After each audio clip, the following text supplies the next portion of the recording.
Hi, you're looking in on a foreigner living in the Philippines. This is Beth, the wife of Terence, a foreigner who lives in the Hilltop community here in the Philippines.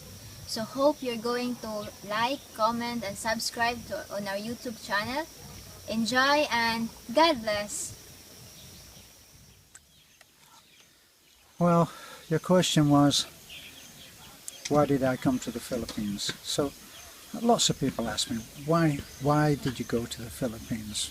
Well, when I actually left America, I've been in America since 1992. It's a long time. I gave a lot of myself into America. And then it reached a really bad point. It reached a bad point for a lot of people when the real estate market took a dive. And right about that time, it was one of those things that everything happened in threes. I lost my marriage, had a divorce. Also lost my house. Also went bankrupt. Apart from that, I was having a great time. Seriously, it seemed to me that things had reached the end of a period in my life, and at the time my son Luke was there, so I felt some responsibility there, even though he was out on his own and living with a lady, so seemed to have his own life. But I talked it over with him and said, look, I think I need to go out and start another adventure, and he agreed. So I decided that I would come out to the Philippines. I've been out to the Philippines once before, so I knew something about the Philippines, but I actually only intended to stay for a few months.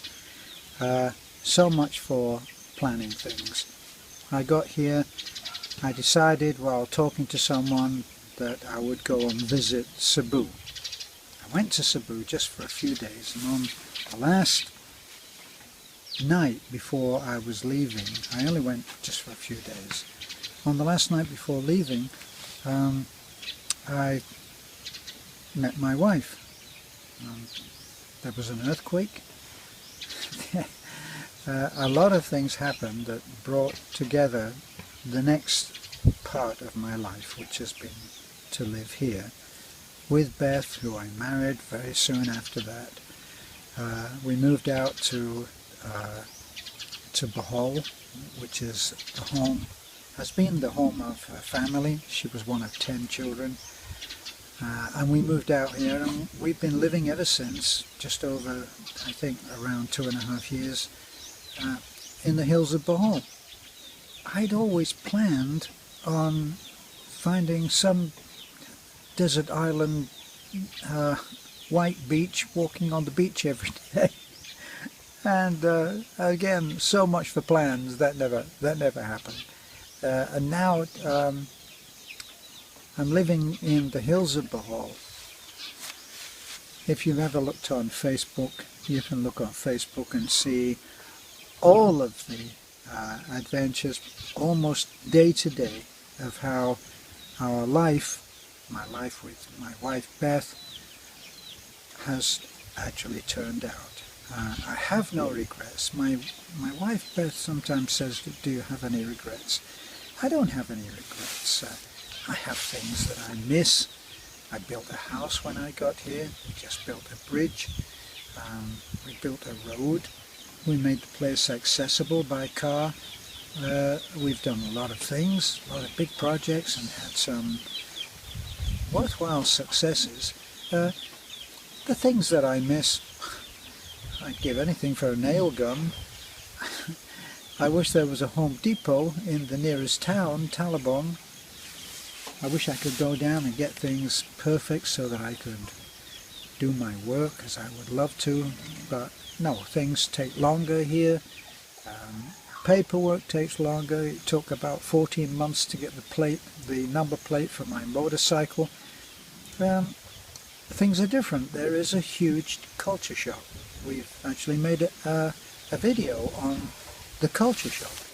Culture shock is in many different ways. But the reason I came was because it was time to leave the US. And I planned on coming to the Philippines for a little while. I have a son, Theo, who was living in the Philippines at the time. He was living in Pampanga. I went and stayed with him, and very kindly with his mother, who had a big house there. So I went and stayed, and I had some good times with Theo. And then gradually his life started to come back into play after the visit. And so I decided that I would start moving around. I moved out to Mabalacat. I went and lived there for a while, reconditioned or restored a VW Beetle. Had some fun doing that. And then I decided, on the spur of the moment, everything with me is on the spur of the moment, I decided that I would go to Cebu. As I said, I went to Cebu, met my wife, married, something I never thought that I would do again, but I have no regrets. And now it's only simple things: strawberry jam, having wholemeal bread toasted, some of the food. Those are the things that I miss. I don't miss any essential things about living in the West. I like the way that things are here. I accept the cultures, the difference in the culture. I accept that things are done differently. People think differently.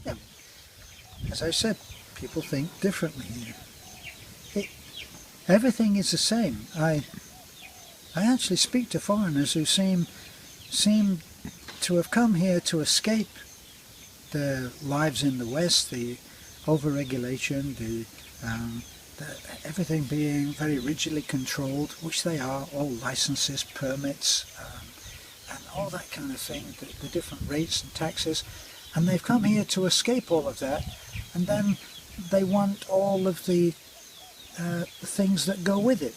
They want convenience, and they want organization. They're not going to find it here, and they'll make themselves unhappy looking. I don't do that, because I know that I like the way that things are unregulated. I like that. I like, surprisingly, I actually get a kick out of the fact that I didn't have a number plate for, I don't know, 14 months. No number plate on my bike. You think anybody cared? No. We live in Talabon. We live about 18 kilometers from Talabon and about 6 kilometers from Getafe. And take Getafe for one thing. They have one bank, and that one bank will only serve its local customers. I can't go in and say I'd like to cash a check from Wells Fargo in Fort Myers. That wouldn't happen. So there are limitations. It's just a few thousand people, I think, in Getafe. Very few. We go to Talabon. There's no McDonald's there. Believe it or not, if I want to go to McDonald's, I have to drive for an hour and a half. Everything is different, but I have no regrets. I love my life here. I do more here than I ever was doing just before I left Fort Myers. As it happened, I was living in Fort Myers in Florida. I'd had a good life in many ways, but it was time to leave. It was time to come here, and my plans to go on to Thailand or Indonesia or somewhere like that never happened, and I haven't missed it.